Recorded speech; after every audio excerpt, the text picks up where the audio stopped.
안녕하세요. 12월 4일,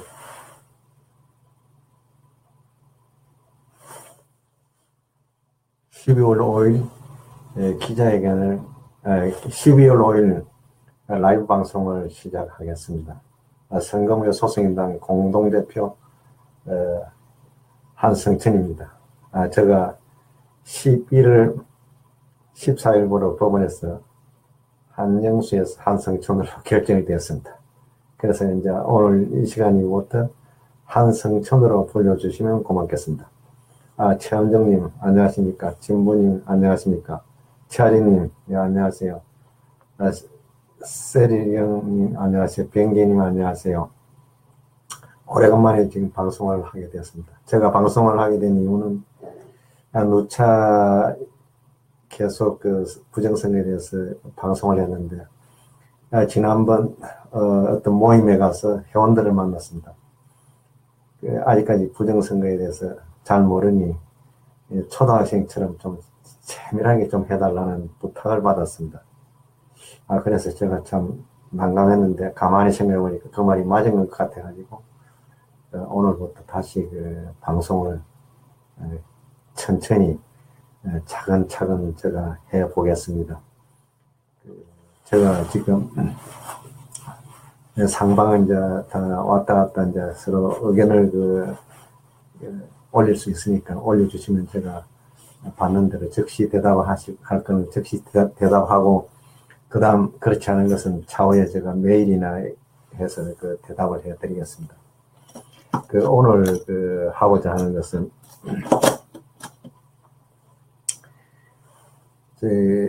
제 18대 부정선거에서 꼭 알아야 할 내용, 제가 많이 반복했습니다.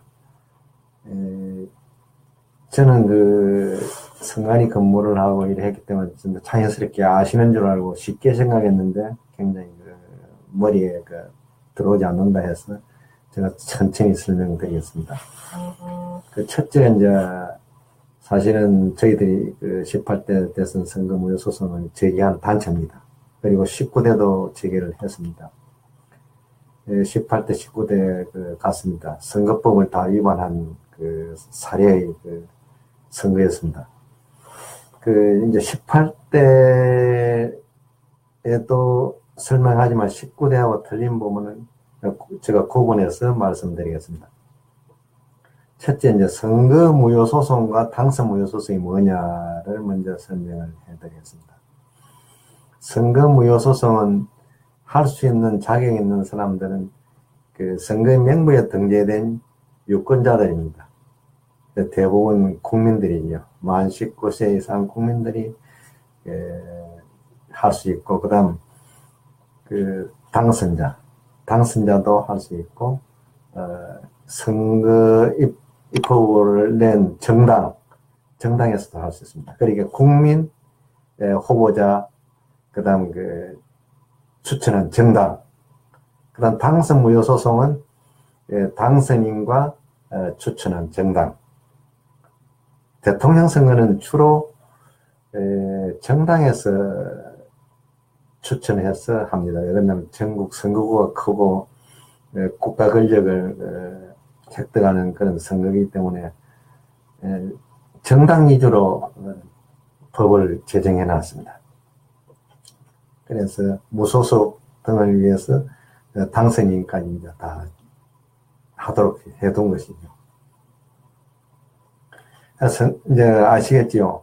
선거무효소송은 선거관리위원회가 선거관리를 잘못했습니다. 선거관리란 뭐가 있습니까? 투표관리, 선거운동관리, 개표관리 다 해당되겠습니다. 거기에 선거관리위원회가 위법을 했다든가 잘못 위반된 관리를 했을 경우에도 해당되고, 선거관리위원회는 또 뭡니까? 단속권이 2002년부터 주어졌습니다. 단속을 하지 않은 것도 선거무효 사유에 들어갑니다. 예를 든다면 국정원이 광범위하게 선거운동을 했습니다. 선관위는 침작조차 못했습니다. 그럼 어떻게 됩니까? 선관위가 침작조차 못했다 하면은 그 한 건만 해도 18대 대선 선거 무효입니다. 네, 됐고, 이제 그 이해가 되실지 모르겠습니다. 선거 무효 소송. 선거관리위원회가 선거에 중부기관이 있는데, 중부기관이 관리하는 거, 선거운동, 투표, 개표, 이 관리를 법에 위반되게 관리하는 경우, 그리고 단속권을 단속 관리하면서 단속을 하지 않은 그 위반도 선거무효 사유에 당연히 들어갑니다. 과거에 단속을 하지 않아서 선거무효 사유를 판결한 적도 있었습니다. 옛날 영등포 그 보궐선거에서 그런 경우가 있었습니다. 그 다음 당선무효소송.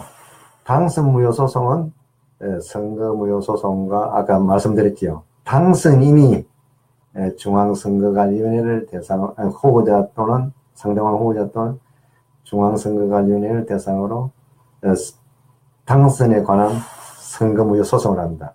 그 내용이 선거무효 소송도 해당될 수 있고 결국은 내용은 거의 같습니다. 그런데 주체가 누구냐에 따라 좀 틀릴 뿐이지. 선거무효 소송에서 인용 결정이 나면은 선거무효라는 인용 결정이 나면은 당선도 무효가 됩니다. 당선무효 소송에서 당선무효라는 결정이 나면 당연히 똑같이 무효가 됩니다. 무슨 말인지 알겠지요? 이 법의 취지는 절대 부정선거는 되지 않는다는 그런 취지입니다. 왜냐? 국민의 그 주권 행위로서 국가 권력의 정당성을 확보하기 위해서 하는데 용납이 되겠습니까? 이제 이해가 좀 되실지 모르겠습니다. 그러면 선거소송이란 뭐냐? 보러 이제 선거무효소송이라는데 주로 이제 약칭을 선거소송이랍니다. 당선소송, 선거소송.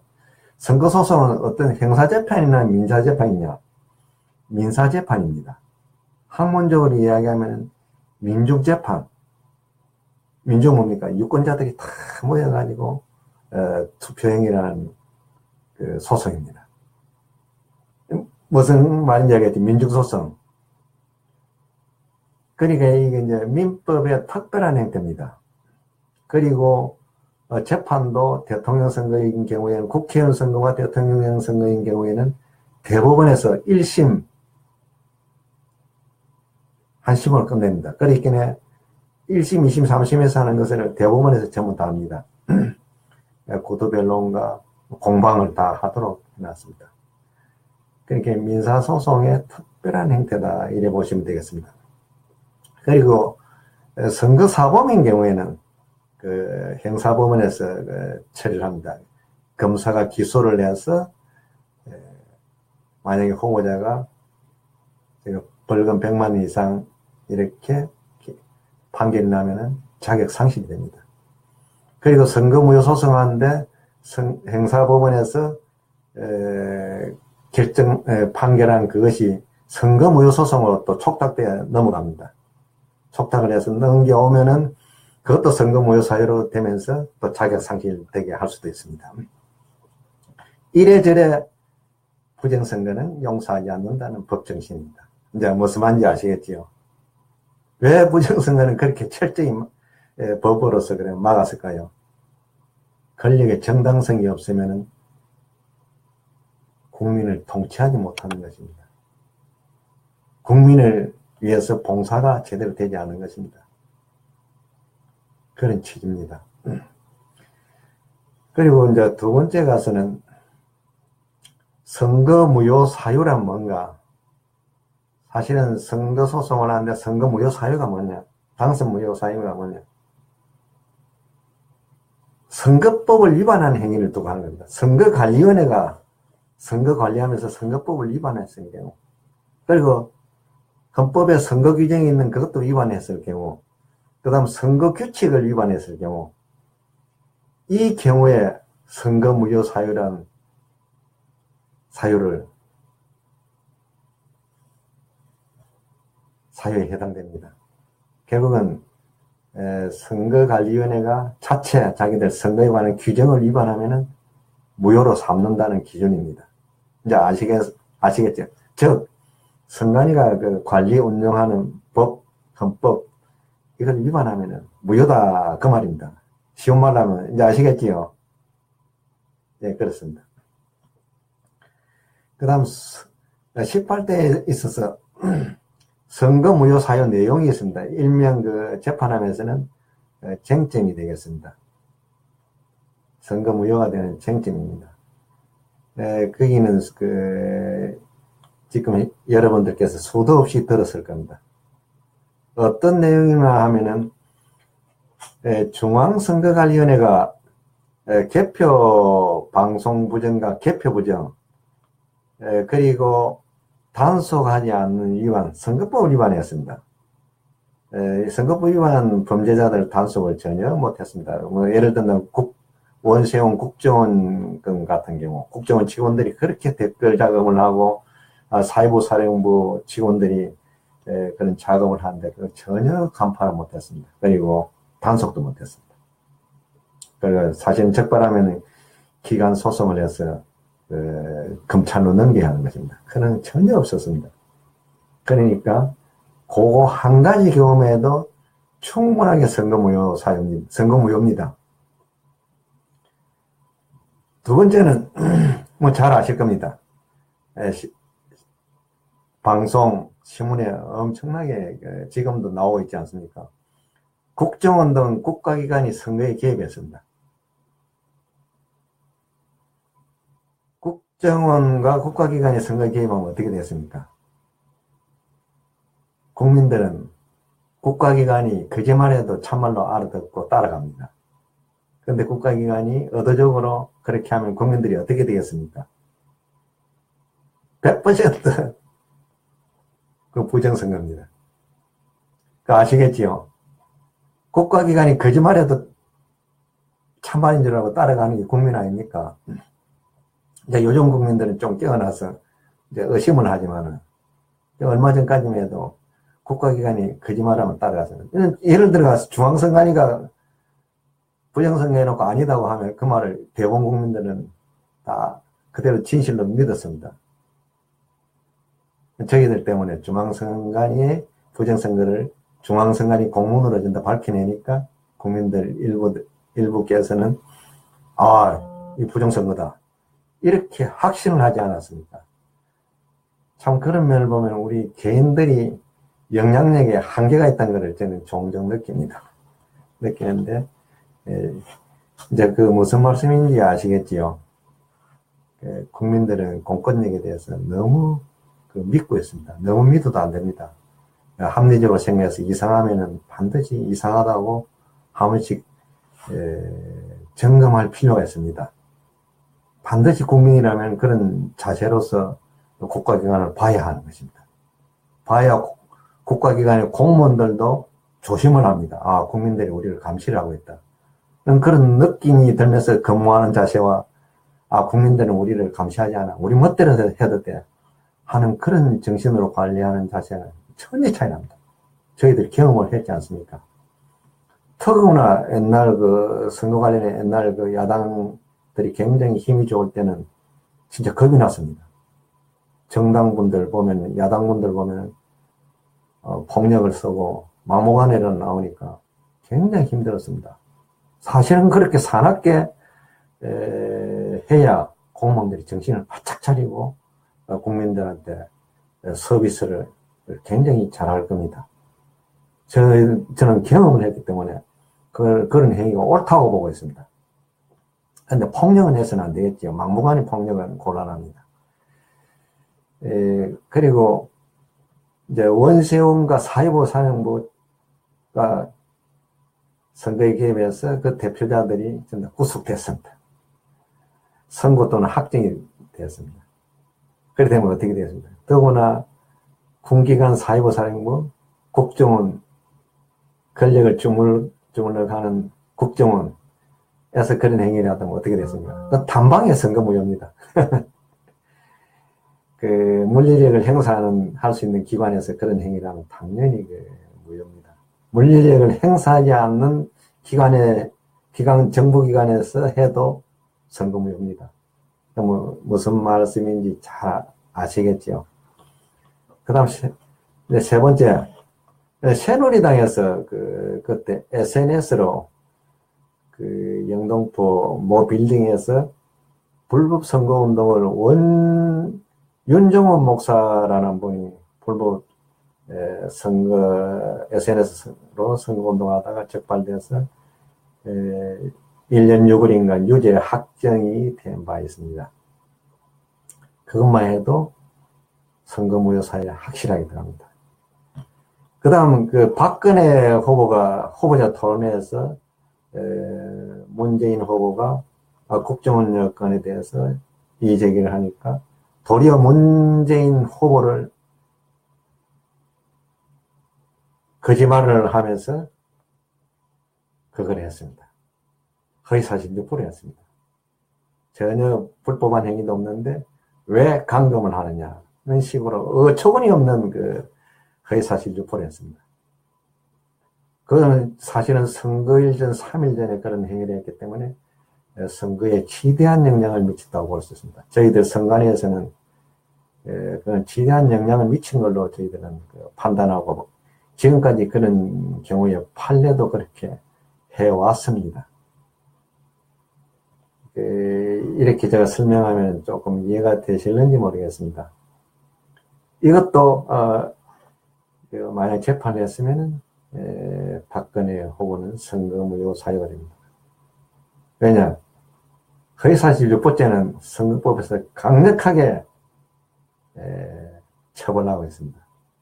그렇기 때문에 이것도 선거무효 사유에 완전히 해결 끌 수 있다. 그 다음에 다섯 번째 가서 NLL 국가기밀을 가지고 마치 민주당이 정보경영을 하는 것처럼 이렇게 전 국민들을 속여 붙이면서 불법 선거운동을 하다가 유죄 확정됐습니다. 벌금 형의로 500만 원인가 받았어요. 정문원은 원인인 것 같습니다. 이것도 선거무효 사유에 대리 유죄 확정을 들어갑니다. 그 다음 김관진 전 국방장관이 요즘 기소돼 가지고 구속이 됐는데 구속 적부심에서 불구속 처리하면서 석방이 됐죠. 그리고 기소된 내용은 아시지요? 언론하고 방송에 많이 나왔습니다. 그 해당 기관의 공문서로 나왔습니다. 청와대나 국방부에서. 이제 그렇게 되면 어떻게 됩니까? 여러분들께서 이제 공문서의 성질을 알 필요가 있습니다. 그 집행한 공문서는 법원에서 결정한 결정서 있지요. 그거하고 같습니다. 그 해당 기관에서 법 절차에 따른 처분을 한 것입니다. 그것은 법원의 결정문하고 같습니다. 어떻게 되겠습니까? 기소를 하고 법원에 재판을 하면은 그 공문 내용대로 판결문에 인용할 수밖에 없습니다. 인용하면 어떻게 됐습니까? 부정선거로 그대로 결론이 나는 것입니다. 이제 무슨 말인지 아시겠지요? 공문과 사문서는 또 그렇지 않습니다. 사문서는 좀 약합니다. 그러니까 법원에서는 판결과 결정으로 공문서를 만듭니다. 국가기관이나 그런 곳에서는 기한으로서 결정해서 집행을 합니다. 시행을 합니다. 모양만 약간 틀릴 뿐이지 같은 결정이고 다 같습니다. 무슨 말인지 알겠죠? 기한문으로서 결정을 하고 그다음 결재를 해서 결정을 합니다. 하고는 그다음 공문이 시행됩니다. 시행되는 것은 결정문하고 같습니다. 이제 이해가 되십니까? 그래서 국가기관의 공문으로 증명되는 것은 사실은 법원에 안 가도 그거는 확인된 것입니다. 그런데 요즘은 이 나라는 모든 건 다 법원을 가니까 너무 낭비가 심합니다. 우리 국민들이 이제 생활이 바쁘고 약간 그런 걸 잘 모르니까 참말로 어렵게 지금 살고 있습니다. 우리 민생을 볼 때 그렇습니다. 이제 그런 것도, 그런 관행도 다 바꿔야 합니다. 그런 공문에서 확실히 나와 있으면 이거는 확인됐어. 법원 갈 필요 없어. 책임져. 이렇게 하면서 빨리빨리 처리되고 빨리빨리 해결되는 그런 사회를 만들어 가야 하는 것입니다. 그 다음 옛날에 이완구 국무총리, 그리고 지금 홍준표, 아시겠죠? 성완종 불법 선거운동 비용 관련해서 세상이 시끄러웠습니다. 사실은 불법 선거 비용 이거는 검찰에서 적극적으로 밝혀내야 하는데 검찰이 잠을 잤습니다. 지금까지 그에 대해 수사를 하지 않았습니다. 이것은 검찰이 의도적으로 직무유기한 것입니다. 이것은 인지수사를 해도 반드시 해야 될 사항이고, 만약에 그렇게 성완종 씨에 의해서 폭로가 되었으면 반드시 밝혀내야 할 것입니다. 이 검찰이 하지 않았습니다.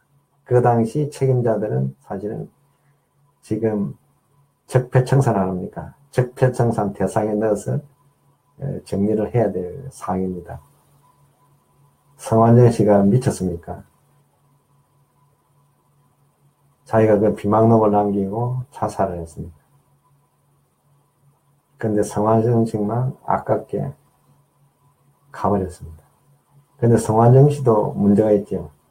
자살을 하지 말고 끝까지 자기도 투쟁을 해주고 나중에 자살을 했으면 더욱더 빛이 났을 것인데, 어떻게 그렇게 무참하게 자살로 끝내가지고, 또 자기가 남긴 자료를 법원에서 또 인정해주지 않았습니다.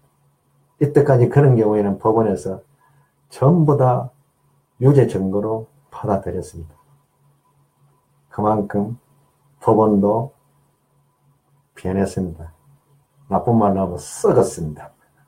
개판을 한 것이다, 그 말입니다. 오늘은 제가 요 계략적인 것을 오늘 설명해 드렸습니다. 요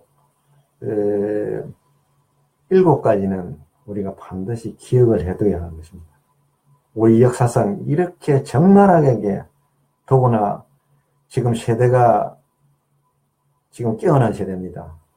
깨어난 세대라는 것은 거의가 많은 공부를 했고 배운 국민들입니다. 그 국민들이 이 사는 세상에 이렇게 7가지라는 선거무효 소외가 나왔다는 것은 이건 정말로 우리가 깊이 생각해 봐야 될 사항입니다. 국민을 완전히 무시한 것입니다. 그래서 지금은 자존심이 상하더라도 기억을 하시고 두 번 다시 이런 일이 일어나지 않게끔 해야 될 의무도 우리 국민들에게 있습니다. 그리고 감시도 하고 그 다음에 야단칠 권리도 있습니다. 국가기관에 대해서 무섭게 질타를 하고 비판을 해야 하는 내용입니다. 그래서 좀 기억하기에 좀 그렇더라도 기억을 하셔서 지금 현재와 미래를 위해서 우리가 이렇게 대치를 하자는 뜻에서 제가 말씀드립니다. 그리고 19대는 어떻게 되느냐. 19대는 중앙선관위가 개표 구정과, 중앙선관위가 개표 구정은 딴 거 없습니다. 중앙선관위가 전자개표기를 사용했기 때문에 그 개표는 인정이 되지 않습니다. 왜냐하면은 국가기관이 법에 없는 불법 행위로서 개표를 하면은 그것은 다 무효입니다. 표가 많고 적으면 해당이 되지 않습니다. 왜냐? 불법 행위를 하면서 한 개표는 무효다, 그 말입니다. 선거법을 위반하는 개표 관리를 했다는 것입니다. 그거에 대해서는 다음 시간에 법 조문을 제가 설명해 드리면서 왜 개표 부정이 되었는지, 얼마 전에 오스트리아에서 개표 절차의 위반으로 재선거를 했습니다. 우리 선거법도 똑같은 법입니다. 그리고 선거법은 국제적으로 거의 같습니다. 일반 원칙에 의해서 다 만들어졌습니다. 그렇기 때문에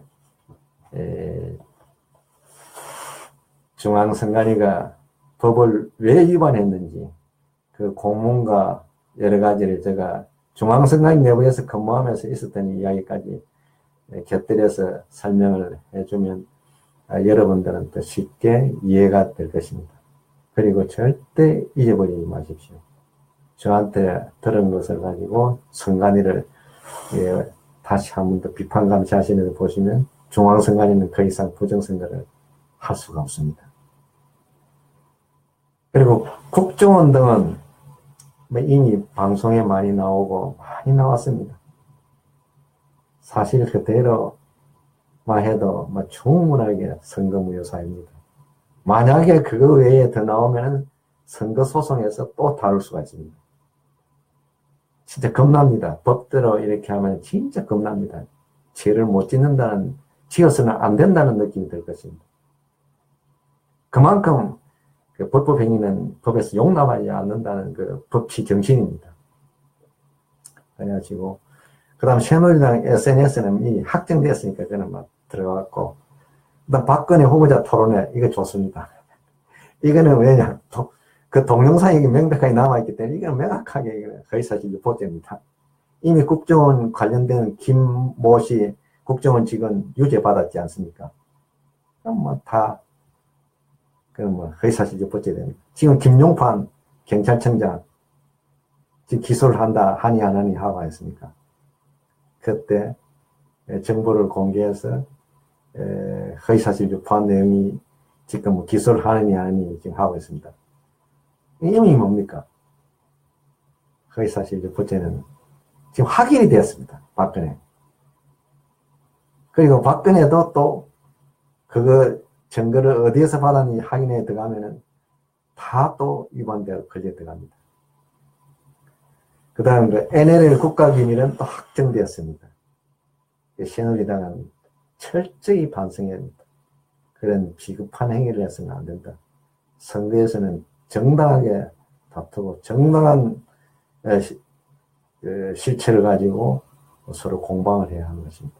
그래서 국민이 알 권리가 충족되면서 그 정당을 보호하면서 그리고 표가 그야말로 진실을 추구하면서 국민의 이익을 추구하는 그런 정당에 표가 가는 것입니다. 그런 선거제도를 만들고 그런 관행을 만들어야 될 필요가 있습니다. 국민들이 노력에 의해서 만들어지는 것이지 가만히 있어서 절대 만들어지지 않습니다. 정치인이 절대 만들어주지 않습니다. 그러면 우리 대한민국이 이렇게 이 정도 사는 것도 국민 여러분들의 부모님들과 조상들이 투쟁을 해서 투쟁의 산물로 이렇게 살고 있는 것이지 만약에 가만히 앉아 있었으면 저 사람들이 국민 소득을 그리 올리고 이렇게 지금 이런 세상을 만들었겠습니까? 가만히 뒀으면 빈부격차가 엄청나게 났을 겁니다. 그나마 투쟁을 하고 또 계속 했기 때문에 이 정도의 지금 그 환경도 유지하고 있다는 것을 저는 어느 누구도 부정을 하지 못할 것입니다. 그 모든 것은 투쟁의 산물이다. 이렇게 투쟁의 산물이라고 하면은 여러분들이 기분 나빠 여길 것입니다. 그것이 아닙니다. 왜냐하면 우리가 살기 위해서 투쟁을 하지 않으면 그것으로 모든 것이 수독된다는 것을 알아야 됩니다. 그런데 지금 제가 15년 동안 투쟁하면서 보니까 투쟁이란 말, 혁명이란 말을 너무 국민들이 싫어합니다. 그것은 뭡니까? 투쟁도 하기 싫고 혁명도 하기 싫다. 그러면 우리 노예입니까? 그건 아니지 않습니까? 우리는 당당한 대한민국 지금 현재 헌법상 국민입니다. 그런데 실제적으로 국민의 지위가 없습니다. 왜냐하면 우리가 지위를 만들지 못했습니다. 4.19 세력들이 부정선거를 보고 다시 들고 일어나서 4.19를 완성해야 하는데 도리어 우리 선거무효 소송의 날은 등에 칼을 찔렀습니다. 제가 진짜 어이가 없었습니다. 어떻게 이럴 수가 있나. 저는 사실은 감옥 가 사는 것보다, 진짜 뒤에서 등을 꼽고, 어렵게 만들고 하는 그 모습을 보고 더 제가, 더 힘들었습니다. 그리고 부정선거 자료를 가지고 민주당에 갔는데, 민주당에서, 우리 선거 무효 소송과 당선 무효 소송 안 하겠다. 이렇게 하니까, 그 배신감은 말할 수 없습니다. 너무 힘들었습니다. 그것이 감옥 사는 것보다 더 힘들었다는 거. 또 문재인 지금 대통령이지요. 한영수는 거짓말하고 있다. 증거가 없다. 산더미 같은 증거를 가지고 설명을 해드리고 투쟁하세요. 그분 투쟁 안 했습니다. 그것이 더 어려웠습니다. 왜냐? 우리들은 그들을 믿었습니다. 믿었던 자들이 그런 행위를 하니까 이것은 아니구나. 내가 정신 차려야 되겠구나. 저는 정치하고 싶은 마음이 전혀 없습니다. 저는 솔직한 말로 게으르고 별명이 천하태평입니다. 그래서 정치 같은 거는 해서는 안 되는 사람이라고 생각했습니다. 정신이 번쩍 떴습니다. 너 정치 엉망이구나. 이것이 아니구나. 국민의 생활 정치를 만들어야 되겠구나. 그때 그런 생각이 머리에 번쩍 들었습니다. 왜냐? 그들의 행위를 보고, 그러니까 제가 정당 말을 한다든가 이러면 이해를 해주세요. 왜냐? 모든 것은 국민이 수고스럽지만 해나가야 합니다.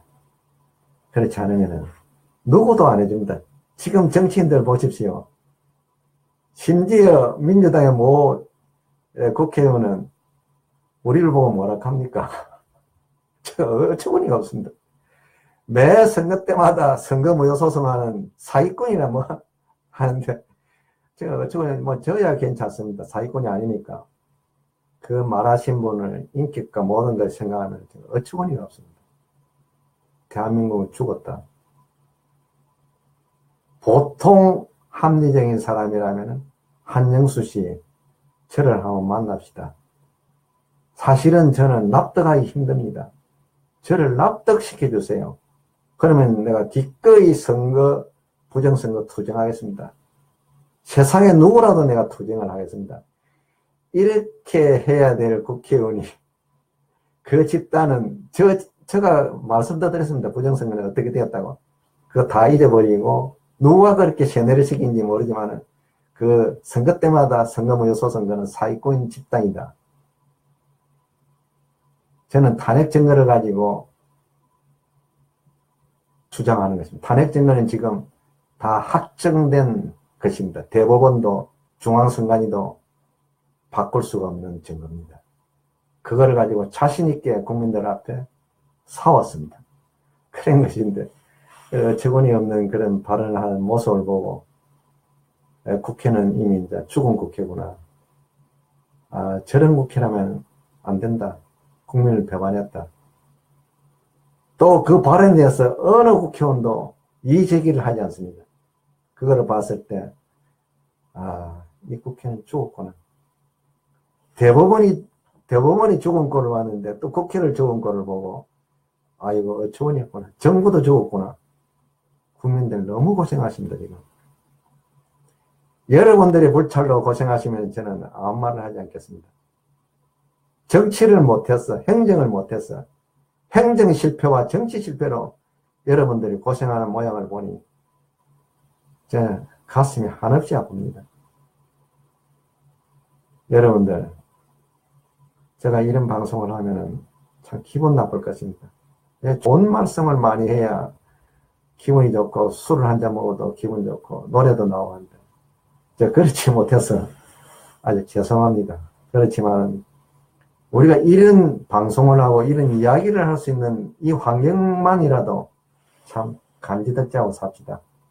과거 우리 대학교 다닐 때 박정희 독재 시대였습니다. 그때는 어떻게 했습니까? 어떻게 했습니까? 맞아 죽지요. 그런 시대를 겪어오지 않았습니까? 근데 너무 현실을 나쁘게 보지 마시고, 그나마 좋게 보시고, 우리 함께 함께하고 함께 공유하고 우리 어려운 사람들 도와가면서 사는 이런 세상을 만들어 봅시다. 저도 나이가 64살입니다. 그러니까 사실은 지금 욕심을 가진 데서 무슨 성취를 하겠습니까? 그렇지 않습니다. 이 나라가 잘못된 꼴을 보고 사실은 나라가 없습니다. 이 나라는. 사실은 사드 문제, 북한 핵 문제를 볼 때 미국이 어떻다는 것을 국민들은 조금만 관심 말씀을 인터넷에 보시면은 우리가 미국의 식민지였다는 것을 이제 다 알 수 있습니다. 그런 마당인데 뭐 제가 그 이상 말을 해서 못하겠습니까? 우리는 빨리 우리 국민들 스스로 알랄이 좀 더 강해져서 강소국이 되어서 이 나라의 자주성을 충분히 가질 수 있는 정부를 만들어줘야 됩니다. 정부를 만들어서 우리나라는 국민 알랄이 강하면 국가 전체가 강합니다. 그러면 대한민국이 전 세계에서 제일 잘 사는 나라, 행복한 나라, 정의로운 나라가 됩니다. 그러다 보면 대한민국에 오지 말아도 전 세계 국민들이 제일 살기 좋은 대한민국으로 옵니다. 그것이 의미가 있지 뭐 다른 의미가 있습니까? 그런 뜻에서 말씀을 드리겠습니다. 저는 일반 공무원으로서 33년 근무하면서 중앙선관위에서 부정선거 투쟁하다가 파면돼가지고 조치된 사람입니다. 조치돼가지고 제가 상을 많이 받았기 때문에 하나 상벌로 바꿉니다. 참작을 해서 해임 조치대가 배제된 사람입니다. 그러니까 그거에 대해서 제가 원망스러워서 하는 것이 아니고 제 운명이라고 받아들이고 기분 좋게 사람은 살다가 바른 말을 하면 이런 경우가 있다. 그러나 나는 재미있다, 옳다, 옳은 데는 끝까지 가겠다. 이런 취지에서 말씀드립니다. 제가 여러분들한테 좋은 위로를 듣기 싶어서 그런 게 아니고, 왜냐? 세상을 이렇게 좀 폭넓게 살아야 물을 한 대 먹어도 기분이 좋고 밥을 한 숟가락 떠먹어도 힘이 착착 나는 것 같고 그렇지 않습니까? 그러니까 오늘 다소 어렵더라도 기분 좋게 생각하시고 오늘 저녁을 오늘 기분 좋게 생각하시고 사시고 또 내일 또 즐거운 마음으로 또 일을 하시고 출발하시고 또 다음 또 방송을 해드리겠습니다. 네, 고맙습니다.